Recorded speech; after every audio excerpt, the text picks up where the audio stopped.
The door. A necessary part of securing something you need to both enter and exit.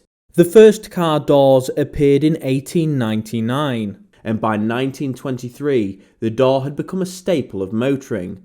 But what happens when a simple concept goes wrong?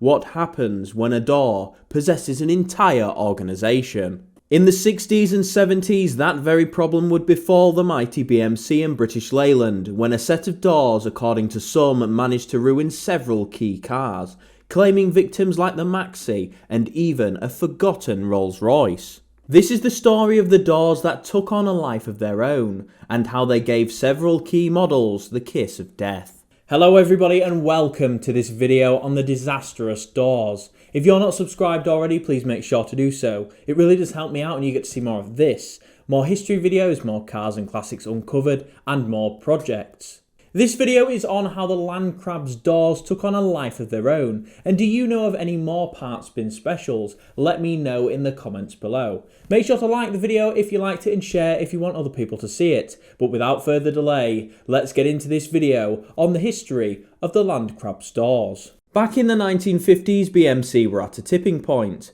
The Austin Cambridge and its badged engineered counterparts were nearing the end of their life. Its new dawn was breaking, with the many innovative models currently in development due to be launched by the next decade. These revolutions included ADO 16, the small family car, ADO 15, the Mini, the economy model to get the people moving, and the advanced large family car, the subject of this video. At first, the car started off as the XC9001, part of the Alec Issigonis Mini world. But in the early 60s, when ADO 16 launched, it was found that the styling was so well received, XC9001, now ADO 17, would need a rethink. ADO 17 would be turned over to the same team who designed the wonderful ADO 16, Pininfarina. The midsection of the car was designed around the concept of having an incredibly airy and open interior, but this somewhat restricted the styling. The car needed a bit more length to make it work, but as ADO 17 morphed around varying requirements, even at the last minute, ADO 17 didn't seem set in stone. The doors designed around this idea were so ordinary, they were extraordinary. Interestingly uninteresting, they were slab-sided and very utilitarian, which was quite different from the Italian flair of the front and the rear. The doors had singled themselves out, but it worked.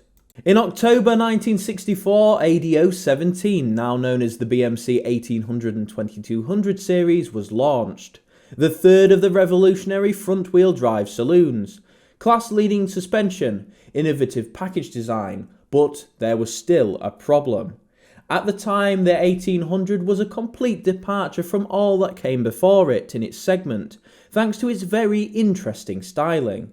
This led to many saying the car had all the substance and no style, and part of that lay on the slightly awkward midsection. Things were about to get even more awkward.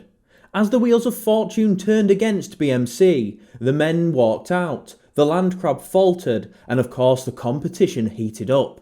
The cash would stop flowing, and with many models and plans on the books, BMC needed to make choices. Hard ones. These hard choices would impact an interesting collaboration. BMC and Rolls Royce in the early 1960s would begin talks. The two needed more volume, and who better to turn to than the kings of volume car manufacturing at the time, BMC.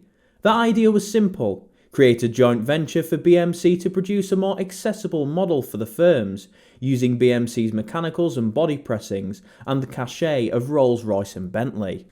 As time wore on and concepts were created, attention turned to the midsection. How could BMC possibly make the cheapest Rolls Royce using its own pressings? Well, it's simple. Find the most anonymous, unoffensive pressings you can, that can be used with little to no changes.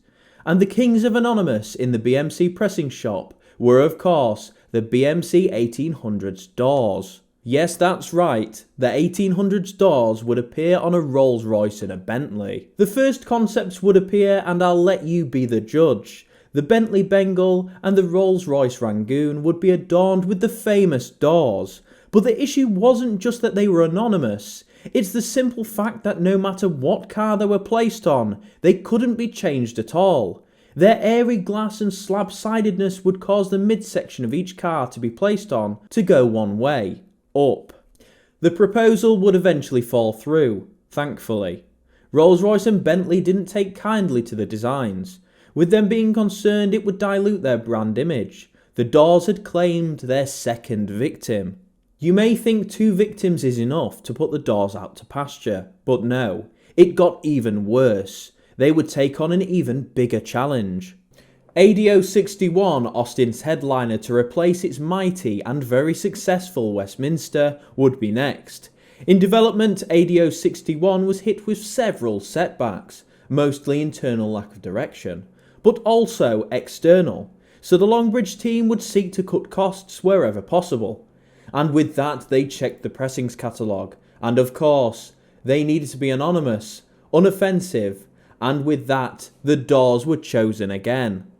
This was mainly due to the cost of making the new pressings.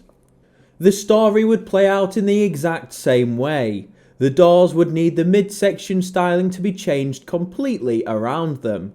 The roofline and the rear quarters would need to be adjusted as well, resulting in the poor old 3-litre with the same affliction as its younger brother, the curse of the doors. The flair of the front and rear would be ruined in the eyes of the public, completely undermined with the so unoffensive it became offensive midsection. It seemed the doors had claimed their final victim, but as you can see by the length of the video, the curse of the doors was far from over. As the world turned and times changed, a different landscape emerged in front of BMC. Talks of a merger, creating the biggest car company in Britain. Meanwhile, BMC were hard at work on another car, ADO 14, the Maxi. BMC were getting slaughtered by the Ford Cortina. Its aging Farina saloons were no match for the resurgent Ford, and ADO 17 was just too far out there and too ahead of its time to take on the everyman Cortina. Therefore, it was decided to take on a different approach, a more rational car, but with the innovative features customers didn't even know they needed at the time, like the wonderful hatchback. The programme was completely rational, but the mid to late 60s for the British car industry was anything but. The entire landscape was littered with roadblocks. The strikes, strife, supply issues and fear of the foreign competition made the whole industry into a powder keg. And that wasn't all. The Maxi desperately needed to be on time and couldn't afford to overrun. Original concepts were all new, but as the target launch date grew near and the cash ran out, the team decided to create another proposal using the famed ADO 17 doors. This was fine in principle. They were relatively modern and had good impact protection, all the qualities the new car needed. But again, like Top Gear on Dave in the early 2000s, the same story would repeat. The Maxi had to be moulded around the doors. The result was an awkward to some rear door cut line, and on launch the Maxi would be called out by journalists for its weird proportions, thanks to its cut and paste midsection. It appeared the doors though were going to be finally laid to rest with BL's new family car. After all, what else could they possibly be applied to? The doors had spanned decades and companies, but now they were going across the class divide, right to the top. Think ultra luxury, think exclusivity, handcrafted, the finest materials, and to top it all off, the fabled doors. Yes, those doors would appear on the most expensive production car in Britain at the time, the Panther De Ville. In the mid-70s, this £72,000 luxury, bespoke Art Deco masterpiece would wear the legendary doors of the 1800. And now you've seen it, you can't unsee it. Yes, those famed doors would see fame in 101 Dalmatians as the star car, slightly modified though, for the 2-door version. The most evil thing in the movie isn't the crazy lady who skins puppies, it's the doors from the land crab. Unlike Disney's never-ending reboots, the car industry would have to come up with something new. The doors would finally be put out to pasture in 1981. The Austin Maxi would cease production, marking their last use on a volume car. In 1986, Panther would cease production of the De Ville, finally marking their end of those doors. In truth, while it's fun to point fun at the doors as another BL blunder, it's important to recognise the context. Those doors were advanced for their time. BMC and BL were seeking to produce multiple models in the same factory, so it made sense that some of the most expensive pressings would be reused. In an ideal world, this wouldn't be the case, but the world for British Leyland and the British car industry as a whole in the 1960s and 70s was anything but ideal. It was borderline dysfunctional. Many other manufacturers do the same today. Entire cars share platforms, different in name only, like the former Seats and VWs of the 2010s, or the electric cars of today.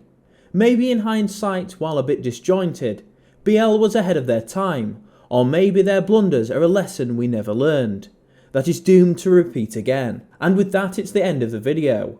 What do you think about the doors and ADO 17? Was it a massive failure, or was it just making do with the tools they had? Let me know in the comments below.